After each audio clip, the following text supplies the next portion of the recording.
y'all doing tonight? Hopefully y'all doing well somewhere in Florida. We have Cousin Vinny and Rich Garcia in the background. We'll be going live with them shortly.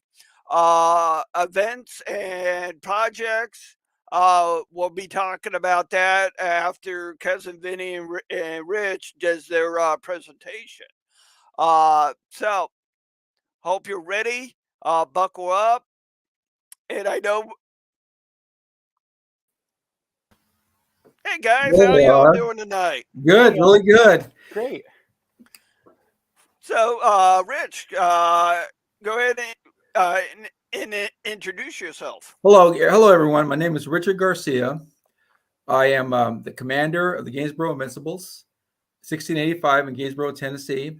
I am the second lieutenant commander of the division as well, and I'm glad to be here on the show. And a little background history for me is my mother and father were migrant farm workers. They traveled all over the place. My dad, I think, was 20 years old when she married my mother at 15. And I was supposed to be born in Texas, but they were in Wisconsin picking fruit or vegetables. That's where I ended up. And they went back, and we left Texas, I think, when I was like 5 years old, ended up in California. And I was raised there, went to college and graduated from Fresno State University. And I recently retired from work after 36 years with the federal government about 6 months ago. So my time is SCV time now. That's my goal. And I started, doing everything I can with SCV stuff. That's about it. Hi, Cousin Vinny. Go ahead and introduce yourself. Most of us, we know you're active with multiple shows. So go ahead, Cousin Vinny. That's right. Nice to meet y'all. If I haven't met y'all before, my name is Cousin Vinny.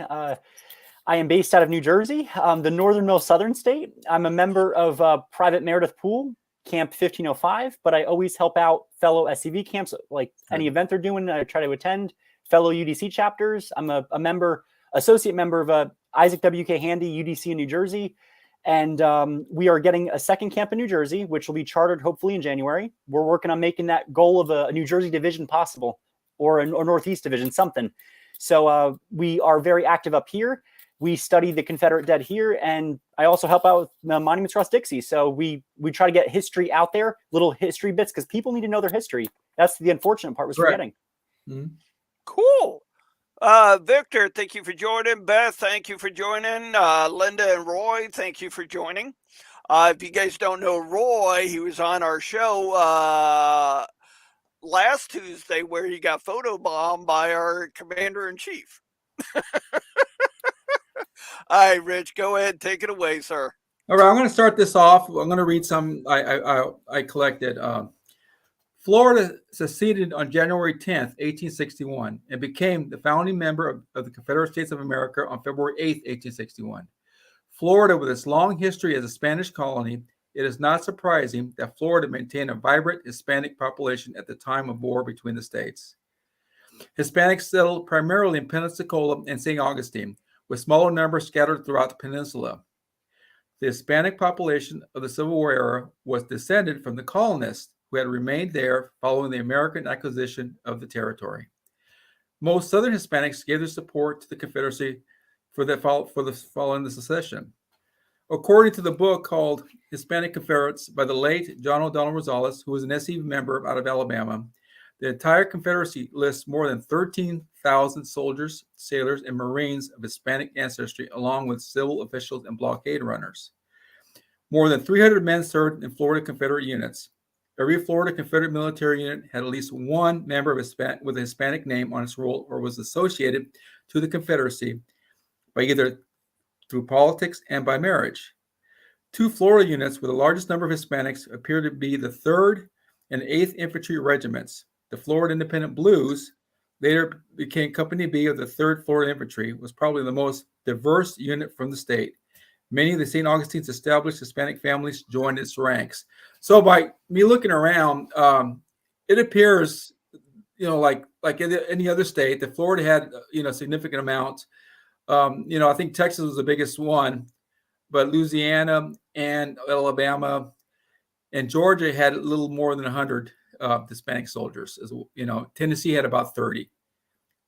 But so Florida has a long history of this. So primarily the Hispanics in Florida, I guess Cubans and probably Puerto Ricans, Vinny. And I sent Sean a PDF that identifies all 300 soldiers, or the more than 300, and it's a pretty cool list. Off that list, off that list, you had one name when I used to live in Florida was the Canoa family, and there's a lot of those families there listed on the roster. But there was a lot of Florida Hispanics, or 19 sailors on units, and one was had 4 sailors, and it was let me see, served on a CSS Spray. The ship sailed with a crew of 25, and 4 Hispanics were on the ship. Their names were Emmanuel Castillo, 3rd class, he was a deck boy; seaman Abraham Gatto, and seaman Manuel Romero, and seaman Manuel Silva. So there's a lot of people in various units, and sailors as well. And like I'm not from Florida originally. I lived there for a little more than 10 years. So I'm not really familiar with the history of the infantry units and the soldiers there, because I don't study that much often. But I just try to keep a roster of soldiers, handy in case somebody asks me, or to support our narrative that the CSA was comprised of various cultures. So that's my ammunition I use, to educate people. Because to me, the narrative out there is, in some areas, that the Confederate soldier was a backwoods white Anglo soldier, but it's not true. It's not true. So, Vinny, you have any? Someone say anything, Vinny? Absolutely. Go ahead. It's all yours. I really liked how you added it, because I did a write-up on these ladies. You beat me to the punch on it. The Sanchez sisters, and I like how you included all 3 of them. Los tres hermanas. Speaking of, you said Sanchez sisters. I'm familiar with Lola. Can you elaborate on the other 2? Absolutely. So the other 2 sisters, some of them had nicknames. So I did the write-up, and it says Lola was one sister that is well known. Her other sister, it's Panchita Sanchez, but her full name was Francesca Sanguada Sanchez and Eugenia Sanchez. The sisters' heroic work was so efficient that the Yankees never caught on or knew about their spy work until after the war. It actually was like they confessed to basically what they did, and it was like, wow, neat. Due to their heroic spy work, the USS Columbine was successfully captured by the CSA with a surprise attack, and the surprise attack that the Yankees were planning completely thwarted. Like, lives were saved. They were able to stop that ship, and it helped. It was a major victory for the CSA in that area. And the Confederates captured a Union platoon boat and renamed it the 3 Sisters in honor of the Sanchez sisters. So it was actually a case where you have this group of Confederate veterans honoring these brave Latinas that did this heroic work. And here's where it gets even more neat. After the war, the Sanchez sisters left a legacy. 1909, the State Convention of the United Daughters of the Confederacy, it was held in St. Augustine, Florida. And the daughters of Lola and Panchita, they served as pages, which is basically, it's a position of honor when the ceremony is occurring. And they were able to honor their mother's sacrifice and service to the Confederacy. And to further add on to that, the UDC added Lola Sanchez and her sisters on a plaque at their headquarters honoring the names of 106 Confederate heroines. And this is right in the UDC building. So even as far as back then, they were still honoring these wonderful Latinas. Their plan was very simple. It was not complex, but they all worked together. Basically, they had a father that was, ill, and they were taking care of him. So when they were under, federal rule, they were able to kind of navigate this whole network to spy, to get information, and then to relay that to the Confederates. And not a single person knew that one of them was gone, and they were on this little mission. Yeah, it's interesting. When you talked about UDC and St. Augustine, I had a UDC member in my area that passed away several years ago, and the her daughter uh, came to grits with it per se, and gave me a thing of her books. In there, it talked about the history of the Florida UDC. And I don't know if I'm supposed to have that book or not, but it was pretty interesting to read. And it talked about that with the Lola sisters. I was familiar with, I mean, the Sanchez sisters. I was familiar with Lola, but not the other two. And I'm like,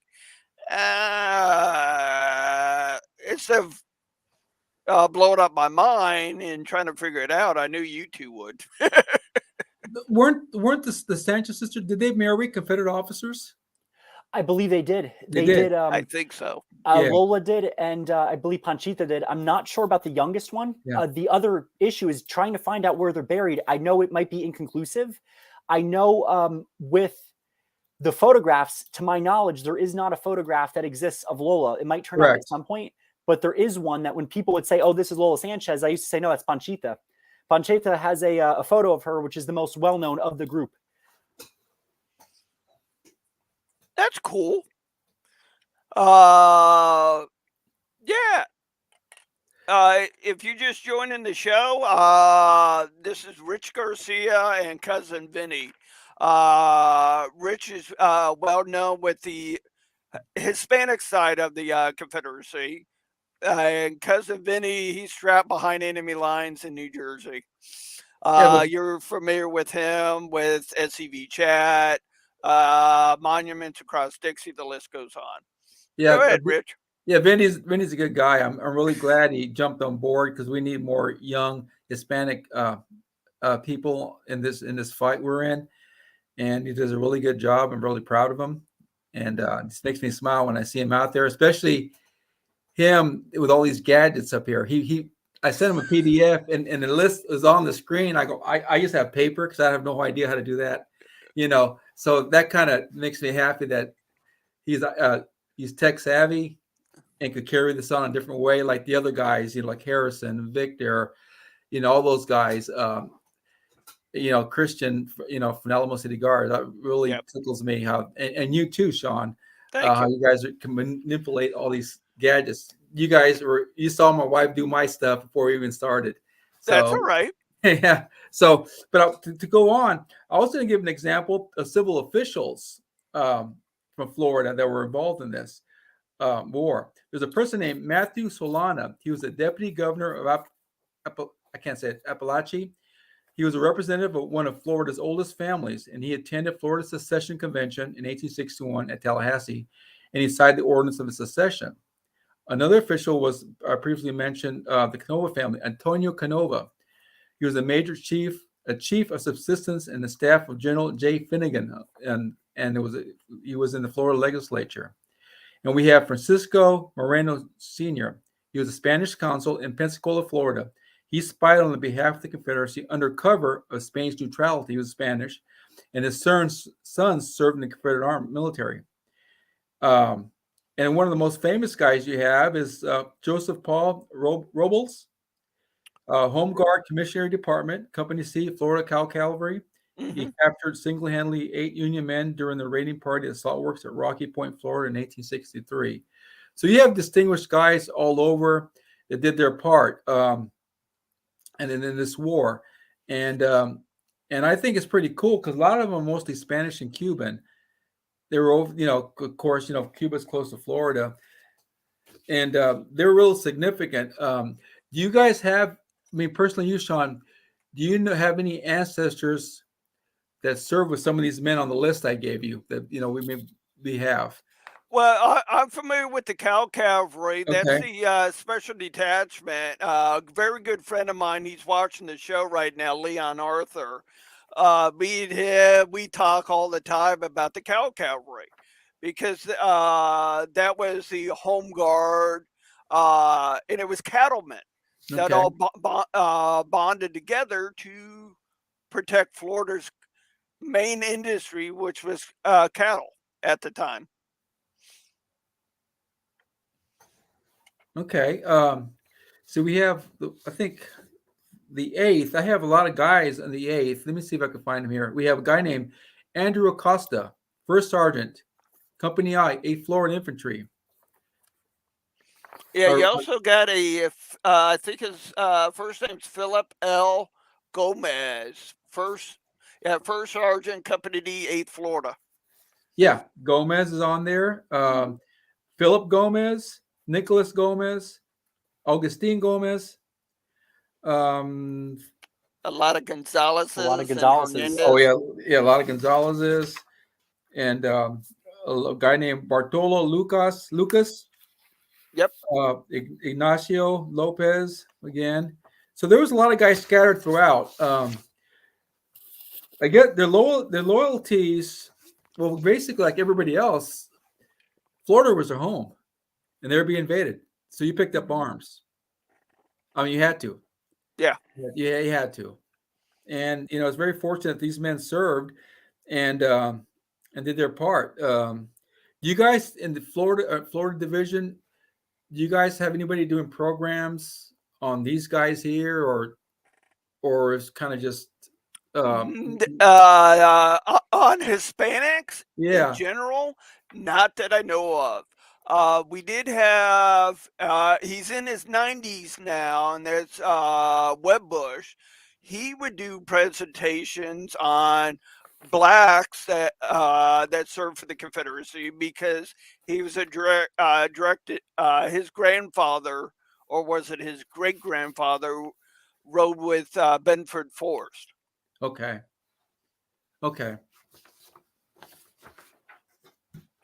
Yeah, like I started my program because on the Texas Tejanos, because when I submitted my application, my muster cards of my great grandfather states that he was born in Mexico, and that caught the eye of our adjutant. And he goes, "Hey, this is pretty cool. I never seen something like this. Can you do a little program?" I go, "Sure." And I wrote something up. It wasn't that long, and I did it to our camp. It was a one and done deal, and at that time, they had so many hits on the General Robert Hatton Camp's Facebook page that it just kept going, and guys kept asking me, "Can you come here?" Because it was kind of different. Nobody's ever did this in Tennessee, and so it evolved from that. So it kept getting bigger and bigger and bigger, and then caught the eye of Clooney, I guess 3 years ago, Commander Clooney, and he said, "I'm going to call you so we could do a little video." And I go, "Okay, that's cool." And then he called, like 6 months later, he finally called me and got it organized, and we did the video, and it's been going on since. But I just wanted to just tell the story, and I hope a lot of guys in SCV want to tell their story. My story is unique, but everybody else is unique as well. Everybody has a story. Yeah. And I told my guys in my camp, and when I visit a lot of camps, sometimes in the rural cities where we live up in the hills, it's hard to get speakers. So I just tell guys, you guys have 12 guys in your camp. There's 12 stories right there. Yeah. So if one of your guys would just tell a story of their ancestor, what unit they served and what battles they fought, there's one program right there. And you got 12 members. You got programs for the year without even trying. True. So everybody needs to tell their story, because people will listen. People will listen to your story, and you can make a little program from that, and you just take it on the road if you want, or locally around, our camps where we live, it could be 2 to 3 hours away. And up here where I live, there's within an hour, we got 12 camps, so that's how mine started. And, I just want to talk, and I want to see guys and visit.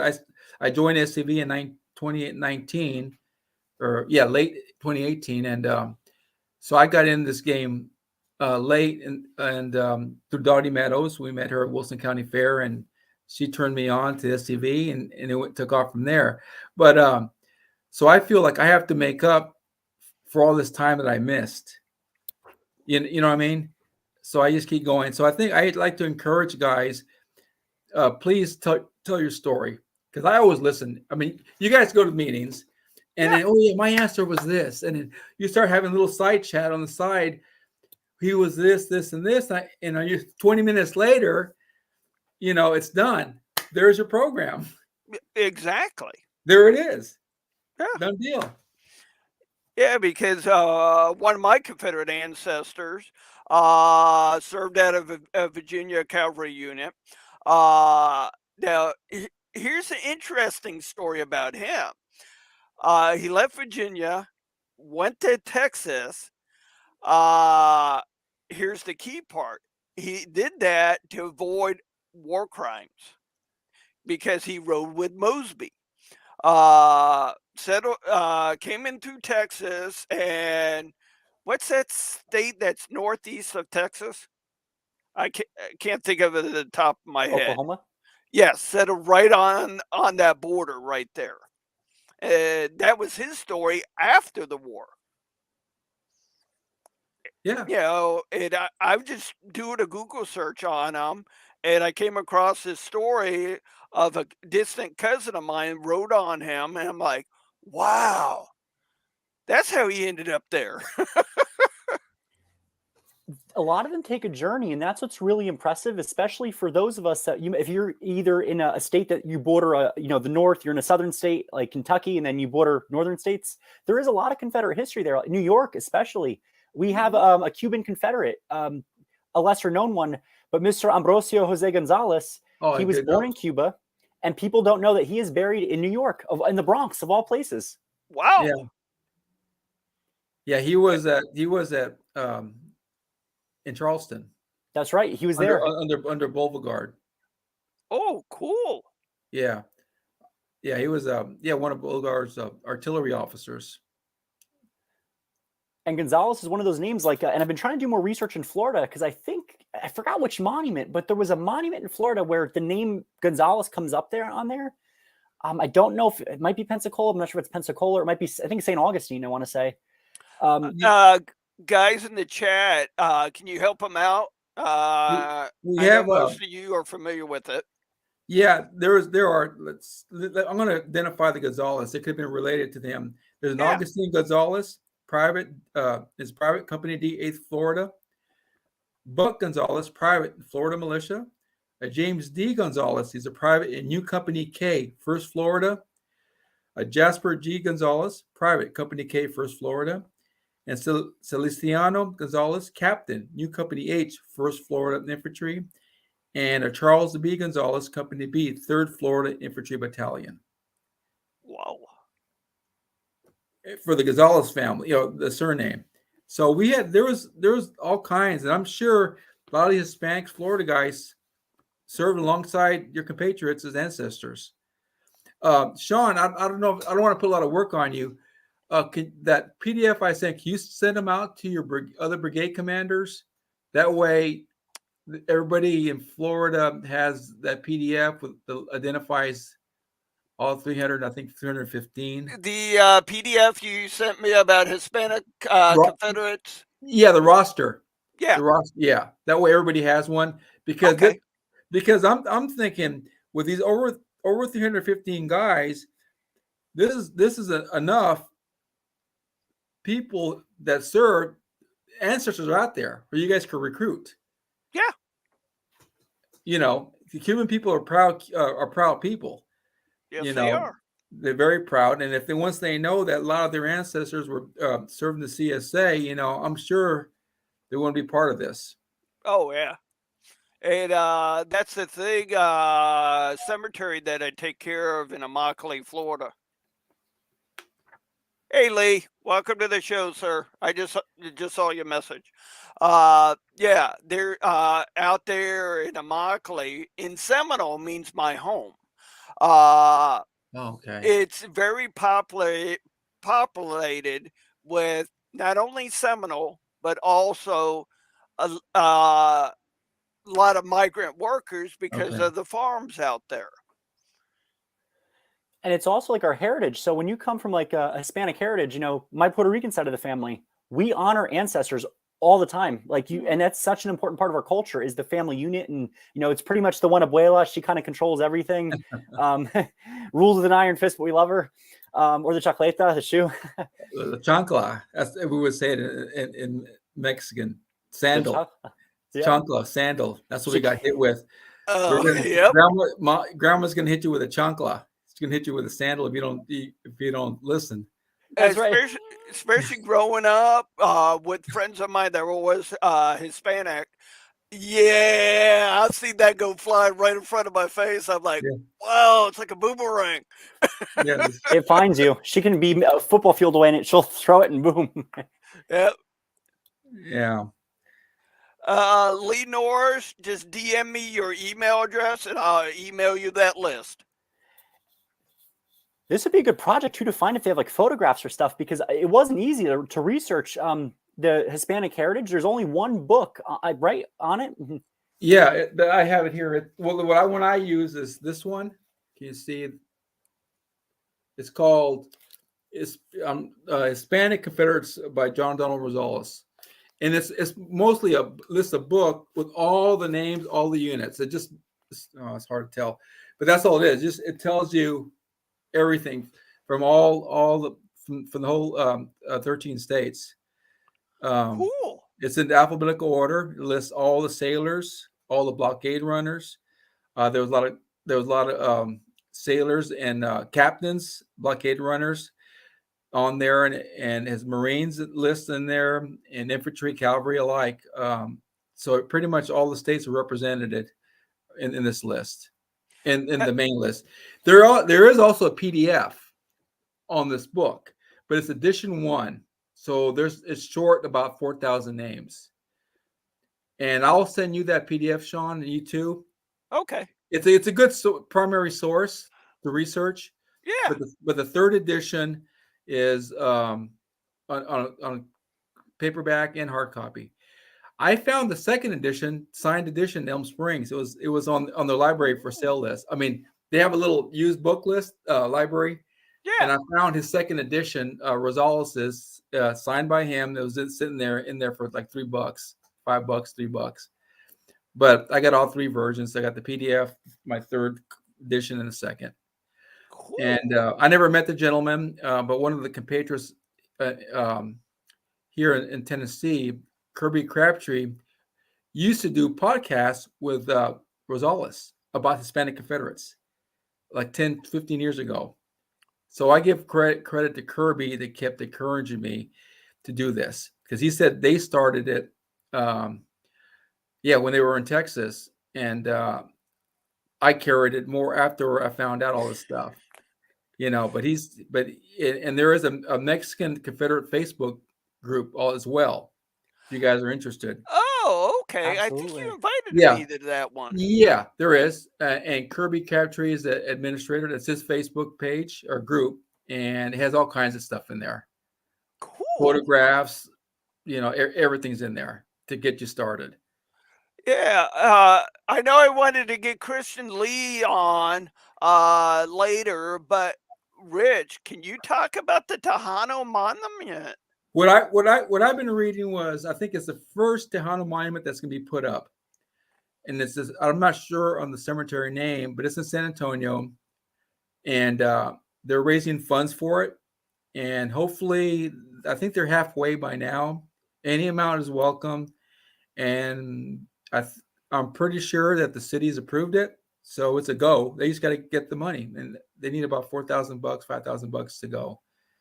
And it's the first monument, and the Alamo City Guards are the lead, and they're doing a really good job out there, regarding this. My dad sent some money I think a couple of weeks ago. He really wants to see it go up. And my brother lives in San Antonio, so he said, once it's up, you got a place to stay for free with him. So cool. Yeah.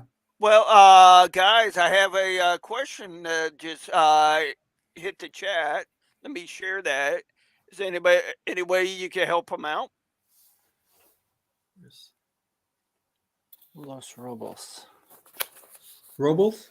Yeah, Robos for the 2nd Cav. Lee, is that with the Florida unit? Yeah, he was a cow cavalry guy. Wasn't Okay, he? I think so. Let me. I got the list right here. Where is it? My list. Yeah, Joseph Paul Robles, Home Guard, Commissary Department, Company C, Florida Cavalry. He captured single-handedly 8 Union men during a raiding party at Salt Works at Rocky Point, Florida, in 1863. Yep, found it right here. Did that Lee? Did that answer your question, or you want more details?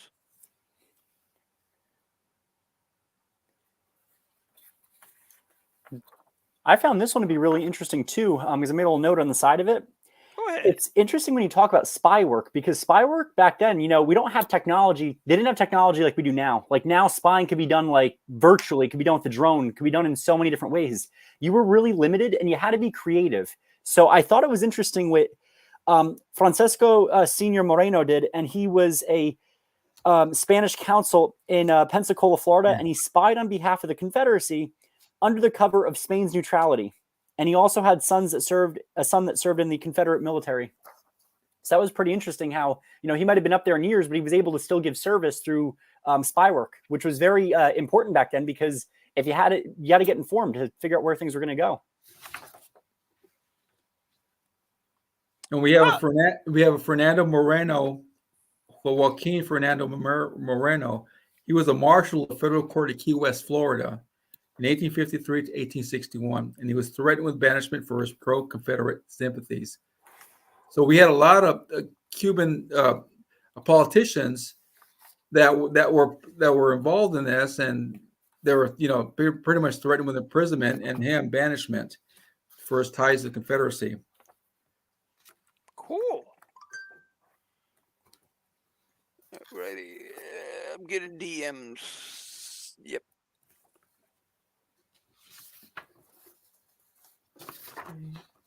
Okay, I got a question that just came up through Facebook. Are you familiar with the flag display behind you, Rich? Yes, it's that's the. Let's see, can you see it here? That's the 8th Texas Infantry flag. That's my great grandfather's regimental flag.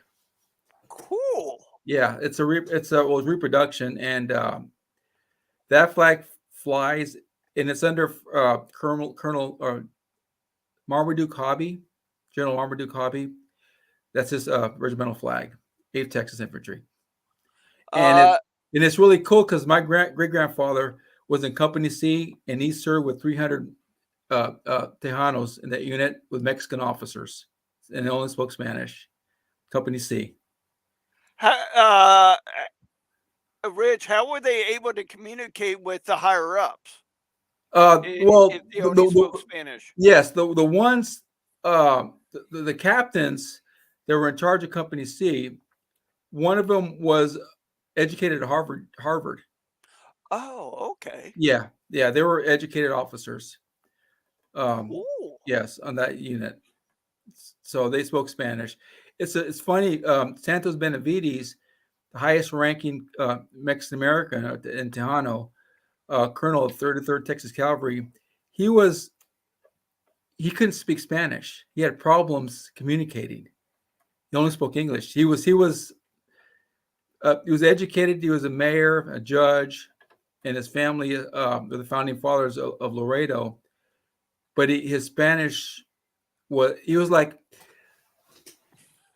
you saw remember High Chaparral, the TV show from the 60s, and you had that Spanish hacienda owner, aristocratic. That's how his family was.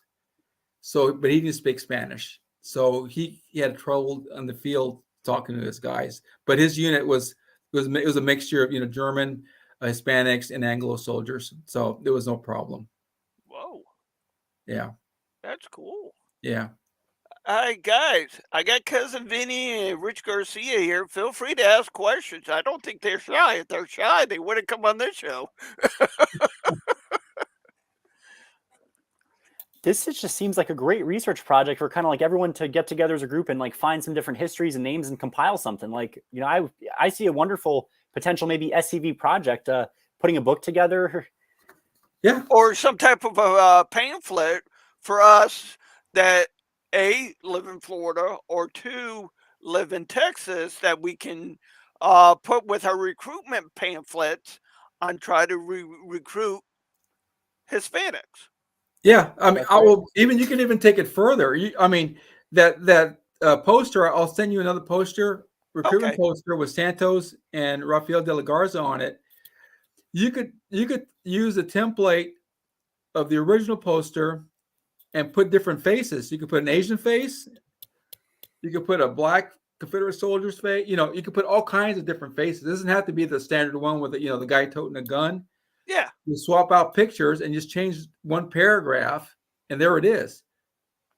So you could have 6 or 7 different recruitment posters for wherever population you want to recruit. Like, That's why all three of us are here, because we want to change that narrative. Our ancestors were racist slave owners. All that wasn't true in the Confederate States. We had people from all walks of life, all different colors, you know?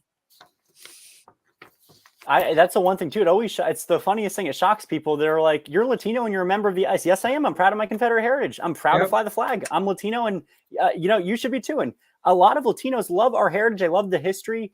We have a gentleman who I'm helping him with his genealogy. He is also has Puerto Rican heritage. We found him a Confederate veteran, 2 of them. Oh, So really? he's joining our soon-to-be camp. I think he will be I think he's like one of our deciding members, like the threshold of our camp. Oh, that's good. Yeah, I keep trying to tell guys, to look.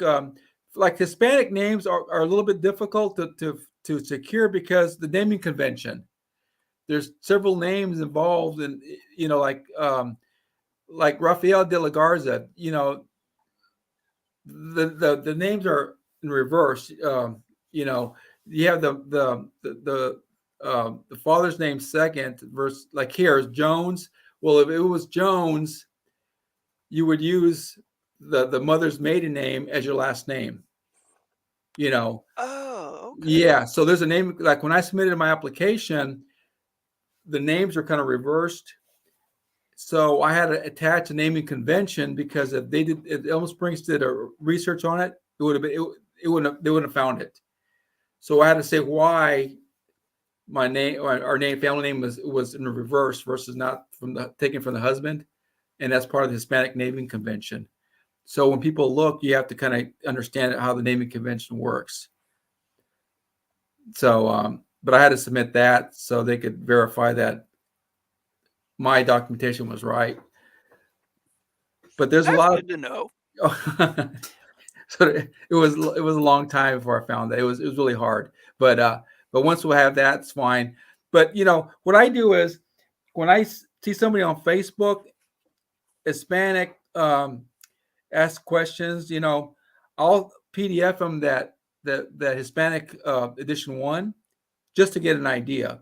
Because even if you're like, for example, if your last name is Gonzalez, if you see 50 Gonzalez's in there, the chances are it could be one of yours. And that gets them started. Mm-hmm. It gets them started. And then and from that just the lead in, and once they're hooked, they're hooked.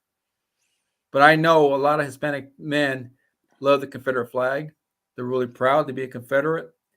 And that's what I try to go after to recruit. When I recruit everybody. But like Vinny could tell you, I mean, a lot of Hispanic people he knows, they're really proud of this, of being part of this. They're proud that they can fly the battle flag. It's a big deal. Yeah, it's a big deal. My dad, I didn't know this, but when I was talking to him, he said he always loved the Confederate flag, and he felt a strong kinship to the flag since he was growing up.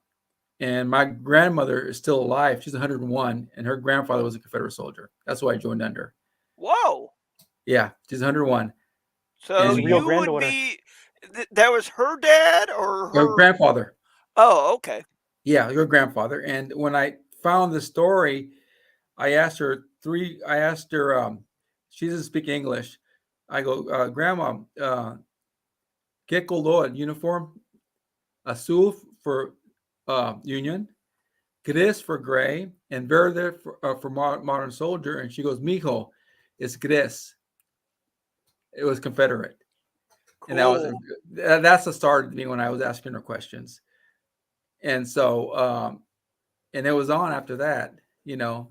And my dad was really happy that his lineage that's in our kitchen table back home, it only goes back to, I think, not even his grandfather. Uh, it's really small, but when I started putting all the numbers, my wife did most of the work. You know, it opened a lot of stories and things that grandma said, like for example, names she hasn't heard in 70, 80 years. Wow. Wow. Yeah, yeah, because when we left Texas, ended up in California. That was our last stop. My dad got tired of picking fruit, and he learned a trade, and he became a fabrication. He's a welder, and and he was the shop foreman, and he wanted to get the family out of the fields. So his education was just tech school, but which is good for him. He was a good shop foreman, and he didn't know a lot of stuff on history and things. So when I started putting stuff together, it started making sense. But he always referred to the battle flag. He always felt, something, that feeling toward it. And once we connected all the dots, it was done deal. You know, but my grandmother told us that she didn't like telling these stories because when she came over across the border and became a citizen, uh, everything happened in the past was left in the past in her family because there was a lot of heartache. Her mother was her mother was taken away from her when she was small by bandits. They stole her in Mexico. So there was a lot of death and tragedy. So she stopped telling stories until this came up, and all the stories started refreshing our family. So in Cool. a way, it was good for our family because now we started putting all this, the whole lineage history of our family when my grandmother crossed the border. On the other hand, my mother's side, they're from Spanish descent. My mom has red hair, green eyes. So she passed a couple of years ago, and her family all light skinned, blue eyes, green eyes with red hair, from the Spanish descent. And they're already here in Texas. So we're a different mixture, and I still can't find lineage on my mom's side. Jose Rafael de la Garza is the closest one we have. He's captain of 17 Texas. Um, so we're missing some dots, but it's pretty strong. And once we get that lineage, I want to try to join MOSB and connect it. But Rafael is pretty famous.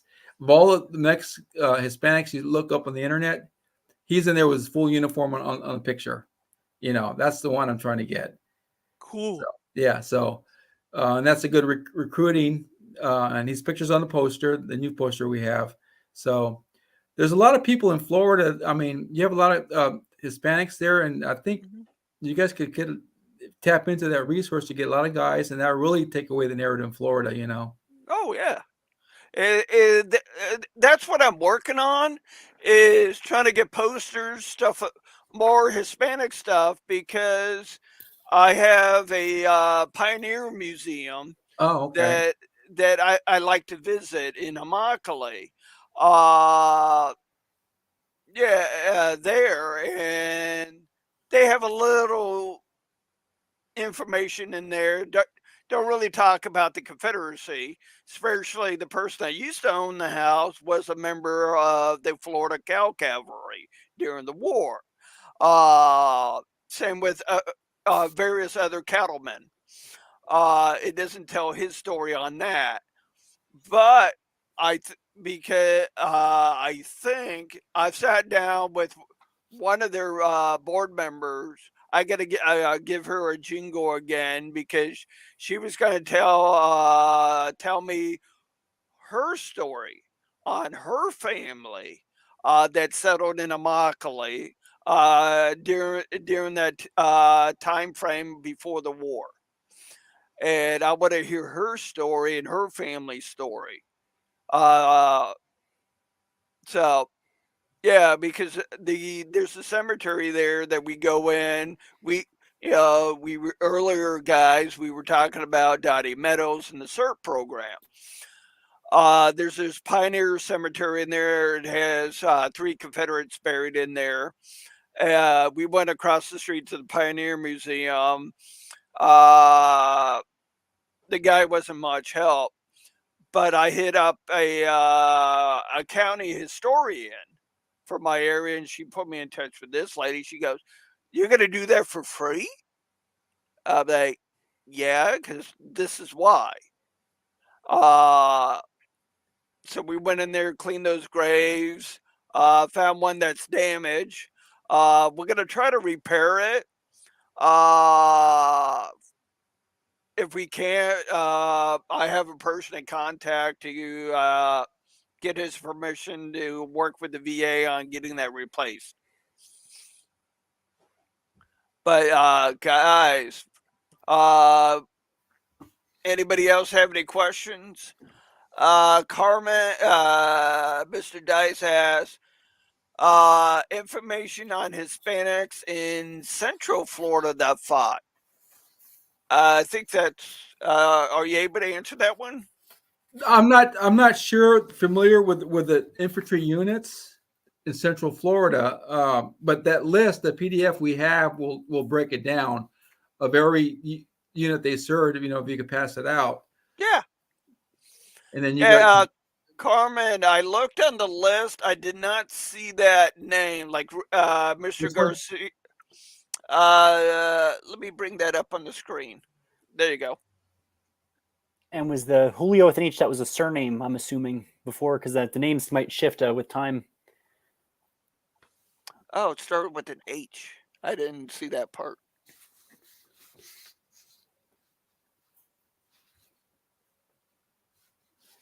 And Lee brings up a great point about how there also were a lot of Confederates in South America, all throughout that past Honduras. I think we pulled like 2 graves out of there that were buried. Brazil, especially, the Confederados. Yeah. Yeah, they still have a big, I haven't heard of it recently, but I know they still have a big shindig on Confederate Memorial Day there. Hey, Sean, did you know that Spain and Mexico had consuls in the following states? There's a person named Francisco Moreno, the Spanish consul for Pensacola, Florida. Juan Callejon, Spanish consul in New Orleans, Louisiana. Charles Lebaron, Mexican consul, Mobile, Alabama.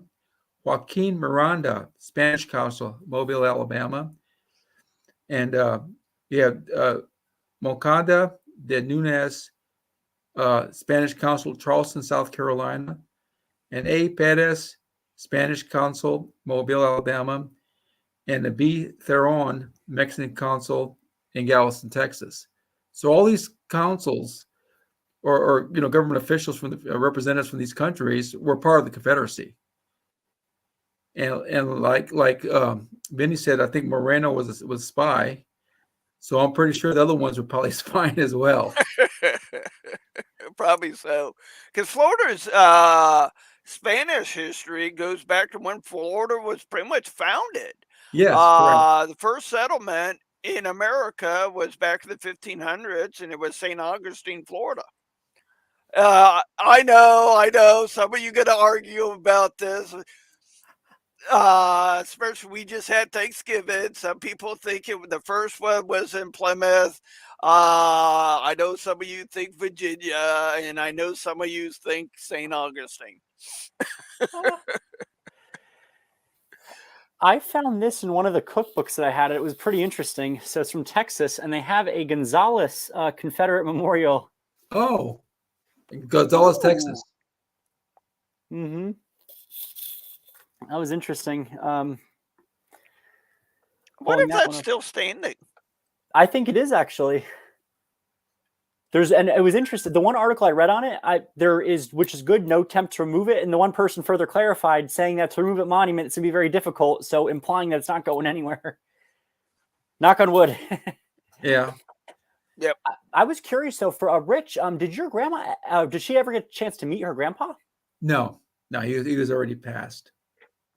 Yeah, I asked her. She goes, no. It's really hard to believe she was born in 1922. That's crazy. Wow. I know. We Yeah, still have a few daughters left whose actual fathers were Confederate veterans. Yeah. Yeah, because I had a guy in my camp. He was the real son of a Confederate veteran, and I tell you an interesting story with him. His name's Brent Stanford. Great guy, great guy. I met him I think I met him when I was 16.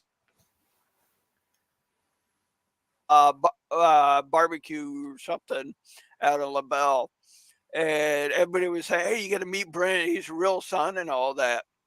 I said, I'll go up to him. I'm like, Mr. Stanford, hi, I'm Sean McFall.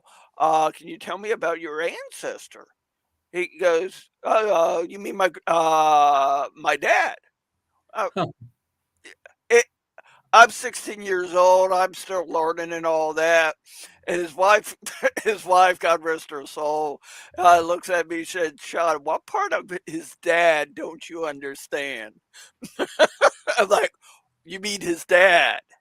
Not, you know, she goes, yeah, it, because his and I remember having this conversation with him in depth.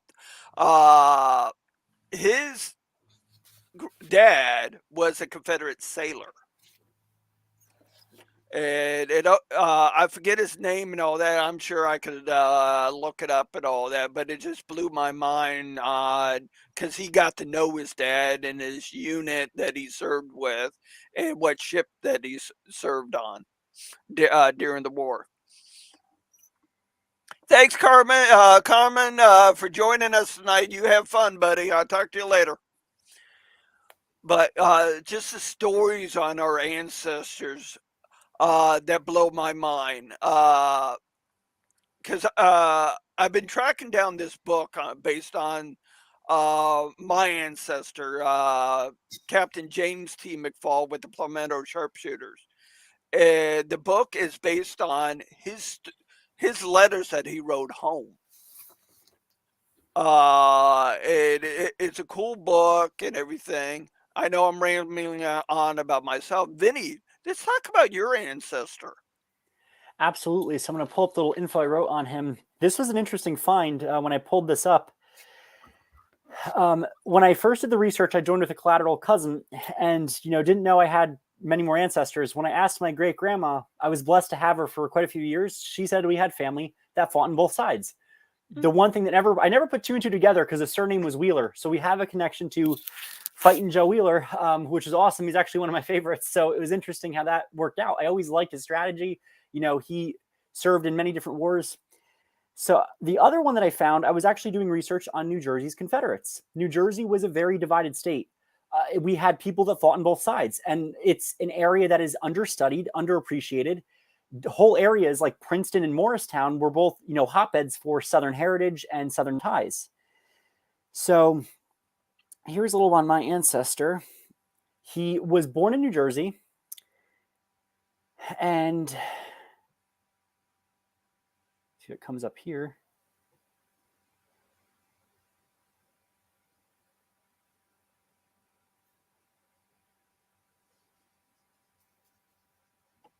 I know, Vinny, I put you on the spot. You weren't ready. No worries. So his last name was Hurd. Here's the cool thing. His name was Joseph Hurd. He actually was born in Sparta, New Jersey. What makes it really interesting is that when I found him, I didn't find him directly. I actually found his brother. His brother, I was looking at like the census and found out where he was born. Okay, New Jersey. I looked at another record. His death date. His find a grave said he died in Mississippi, 1863. So I'm like, oh, well, was he a Confederate or Yankee? He was Yankee. He died of disease. And what happened was his brother, Joseph Hurd, was born in Morristown. He married a nice young woman there. Woman he married was Mrs. Mary Frost Abbott. He was a musician for the Alabama 1st Infantry Company K. When he was in Alabama, his primary job was a druggist. So he was not a soldier. He wasn't in any kind of military service or training before. He just served his country of the Confederacy and his homeland of Alabama. He actually became a prisoner of war April 8th, 1862 at Camp Butler, Illinois. So he was sent up there. That was a brutal one. You know, you were up in the Midlands when it was freezing. It was freezing. By the grace of the Lord, he was exchanged September 23rd, which is one day after my birthday, 1862. He died December 10th, 1898 in Madison, Florida at 80 years old and is buried in Oak Ridge Cemetery. And that is one photo that we found of him. The other photo I have is okay. Recently we found a photo of him and his family. It must have been a reunion or something. We're trying to find the history of the photo, but it is a photo of him holding battle flags with his family. He never signed oath of amnesty. He is a true unreconstructed rebel and Confederate patriot. And that was just something that if I didn't do that further research, we never would have connected that he was part of that family. Like this whole war divided entire families in New Jersey. That's cool. Yeah, it is cool. Yeah. Especially having a picture with a Confederate flag. Oh, yeah. That's the part that amazes me is people like you, Rich, Cousin Vinny, the list goes on. When you have that picture of your Confederate veteran, they're proud with it. That's the part that hits me every time is that, yeah, you can read a book, you can read as much of the information about your Confederate ancestor, but if you're able to put a picture with it, that's a blessing right there. That you're able to like put a face to the name, and it shows like how proud these men were of their heritage. You know, they always had honor. And here's the photo. It's kind of hard to tell, but if you zoom in. Oh yeah, there it is. Oh, okay, yeah. In his later years, they were proud. They didn't hide it. And this was, I believe, the late 1800s. So right around that time when you start to get into reconciliation, which is a period of time that people forget. You know, Reconstruction was a horrible failure. It was more division. And finally, with reconciliation, you had North and South uniting and helping each other with both of their monuments. What? Victor? You want to know where Rich got his sombrero? Hey, if Rich wants to talk about that, I'll let him, but hey, I'm not touching that one. Okay. Hey, Victor, go to RJ Preston Sombreros on Facebook. Handmade.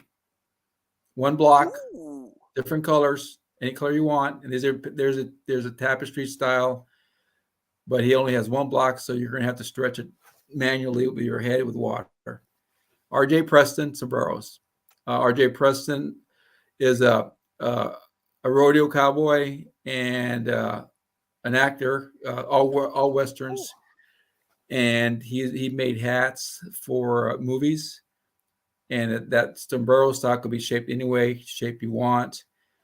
And he was in some big pictures. He was with one with Tom Cruise on that Far Away, the movie, you know, with the actors from Australia when they're immigrants, Irish immigrants coming to the United States. The movie, I guess, in the 80s. He's in that movie. But if you look, he's a cowboy guy, and a lot of the guys are cowboy characters in the Facebook group. And this is really cool. In that Facebook group, there's a guy named Ruben Cordova. He's a Native American.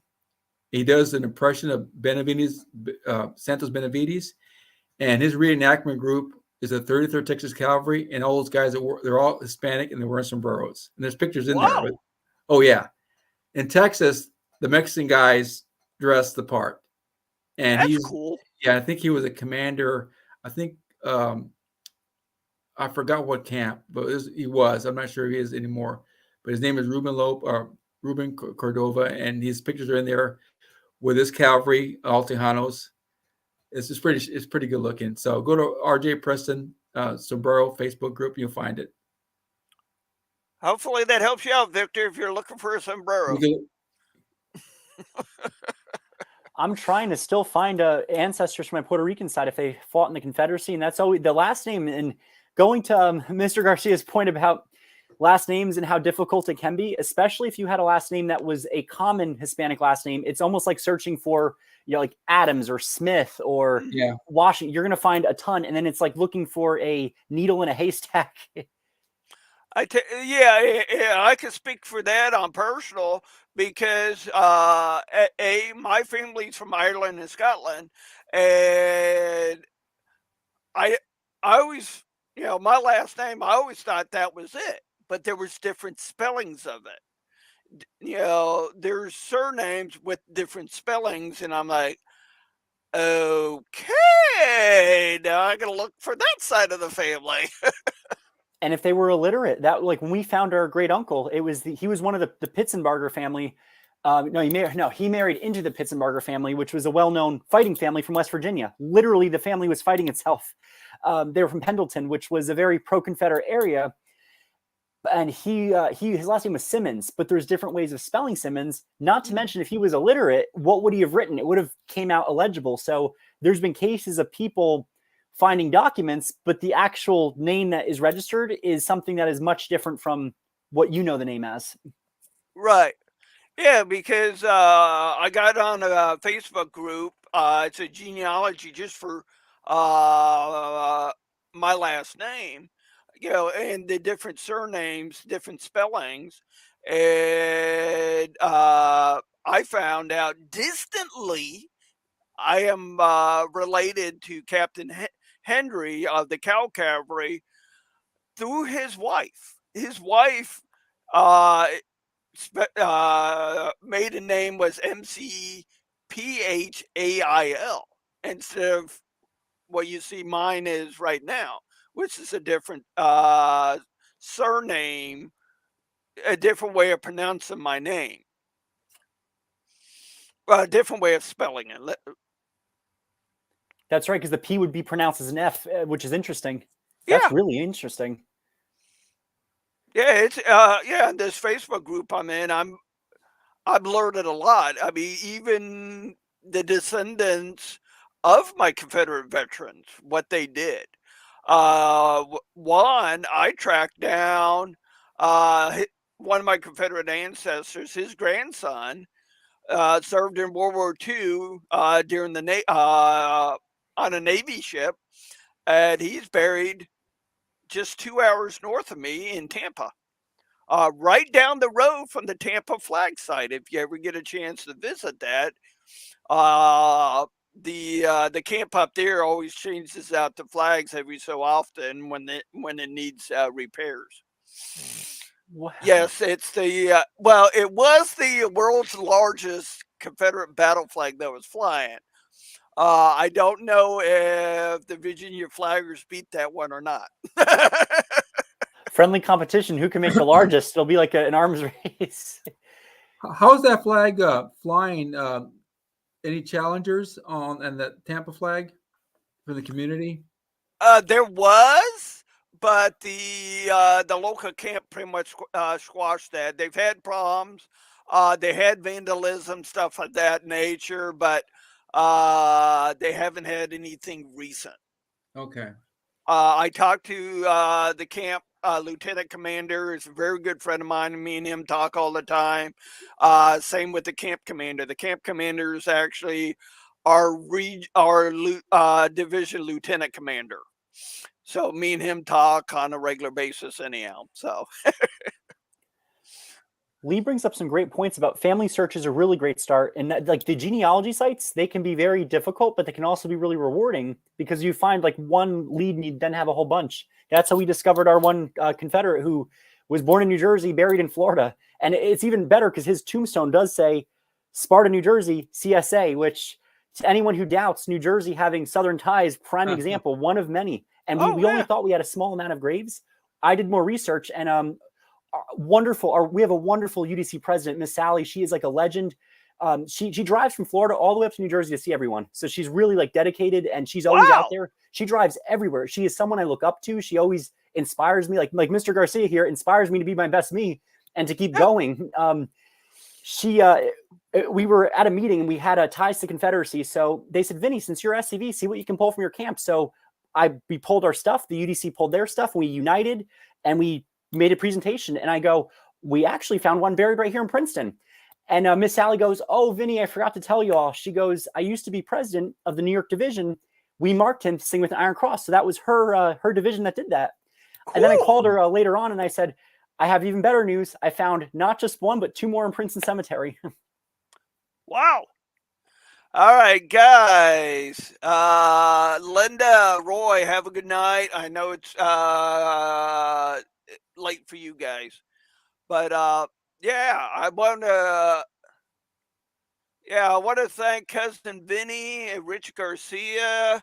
Jeffro Cotton just typed in through our YouTube channel. The temporal flag site is all good to go. Thanks, Jeff. If you don't know who Jeff Cotton is, that's the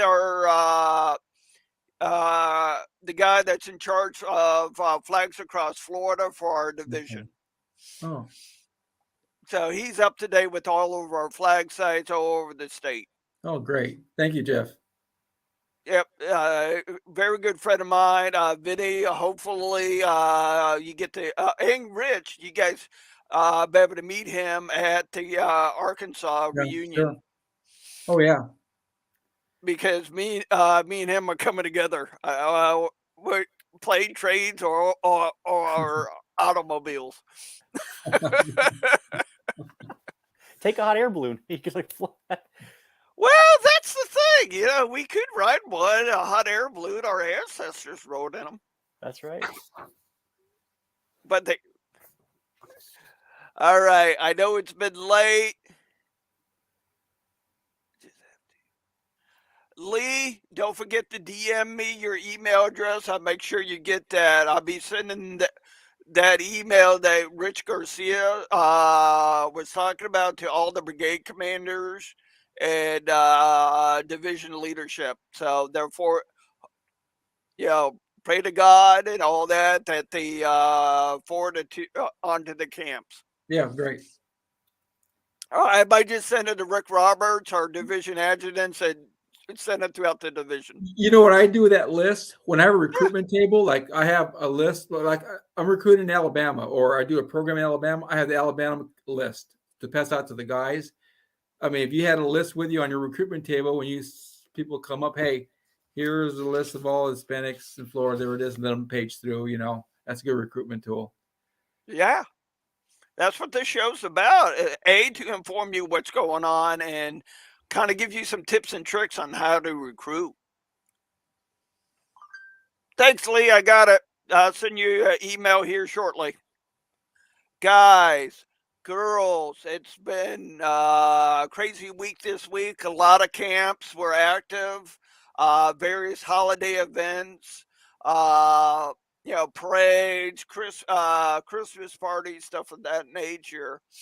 I just want to give a thank you to Rich Garcia and Cousin Vinny for coming on the show tonight. I do appreciate it. Thank you, guys. Thank you for the invite. It was fun. Thank you for the invite. Yeah, I hope you guys had fun. That's what this show's about. Get you the information to help you guys grow your camps. And anything I can come across from Rich Garcia, Cousin Vinny, anybody throughout the Confederation, if it deals with Florida, you guys get it.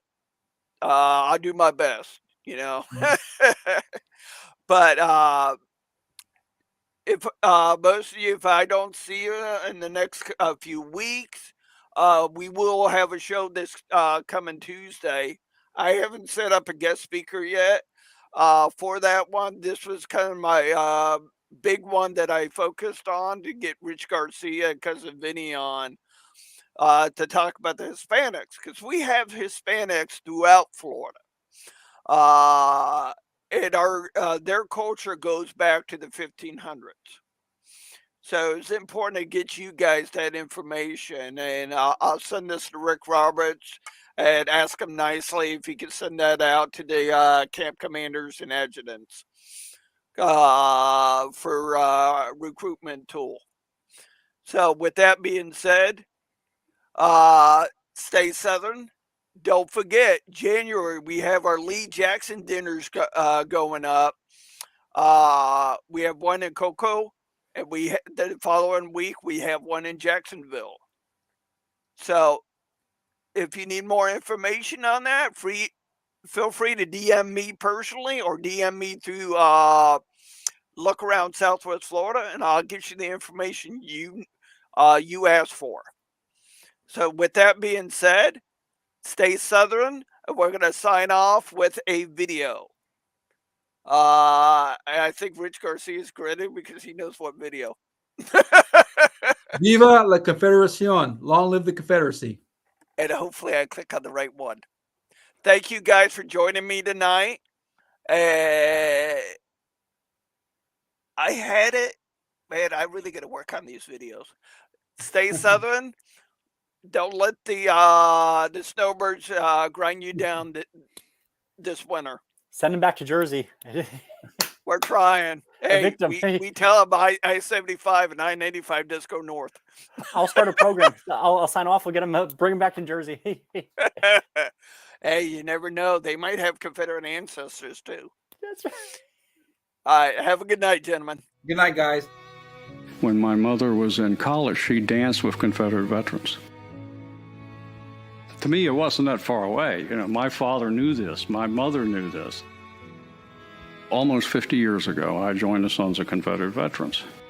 In those days, we weren't concerned about saving monuments or any of those things. That wasn't necessary. In fact, none of us had any remote idea that it would ever come up, or we would have done something then. We can't just sit there and react. We have to be proactive. The Sons of Confederate Veterans is the direct heir of the United Confederate Veterans and the oldest hereditary organization for male descendants of Confederate soldiers. Organized at Richmond, Virginia in 1896, the SCV continues to serve as a historical, patriotic, and non-political organization dedicated to ensuring that a true history of the 1861 to 1865 period is preserved. Membership in the SCV is open to all male descendants of any veteran who served honorably in the Confederate Armed Forces. It is my birthright. My ancestors fought and bled and died. Because of their sacrifice, it gives me not only the eligibility to join, but it's my duty to join the organization. Their blood flows through my veins. Their struggles and triumphs are what made my family what it was, and in a sense made me who I am today. We're to defend the Confederate soldier's good name, that he fought for a noble cause, that he fought for his home, his wife, his children, and his descendants. We're to guard his history, which to me, it's the monuments, it's the headstones, as well as the actual written history of what happened during that war. The citizen soldiers who fought for the Confederacy personified the best qualities of America. The preservation of liberty and freedom was the motivating factor in the South's decision to fight the Second American Revolution. The tenacity with which the Confederate soldiers fought underscored their belief in the rights guaranteed by the Constitution. These attributes are the underpinning of our democratic society and represent the foundation on which this nation was built. Today, the Sons of Confederate Veterans is preserving the history and legacy of these heroes, so future generations can understand the motives that gave life to the Southern cause. We need to draw the line in the sand right now. These are our Confederate monuments. These are our Southern heroes, and you're not going to take them down. Right now, if we do not protect our heritage and present it as it truly was, it's going to be lost forever. The memory and reputation of the Confederate soldier, as well as the motives for his suffering and sacrifice, are being purposely distorted in an attempt to alter history. And unless the descendants of Southern soldiers resist those efforts, a unique part of our nation's cultural heritage will cease to exist. My commitment to the SCV is a commitment to our heritage, our cause. Not in a violent way, nor an aggressive way. Simply in the way we live. Live what you believe. But in your defense, know in what you're defending. And defend it truthfully. If you were interested in perpetuating the ideals that motivated your Confederate ancestor, the SCV needs you. Simply visit www.scv.org today. Our genealogists are ready to help you trace your Confederate heritage. We're not just some history club. We are a fraternal organization who is essentially the last guardians whose duty it is to defend American and Southern history.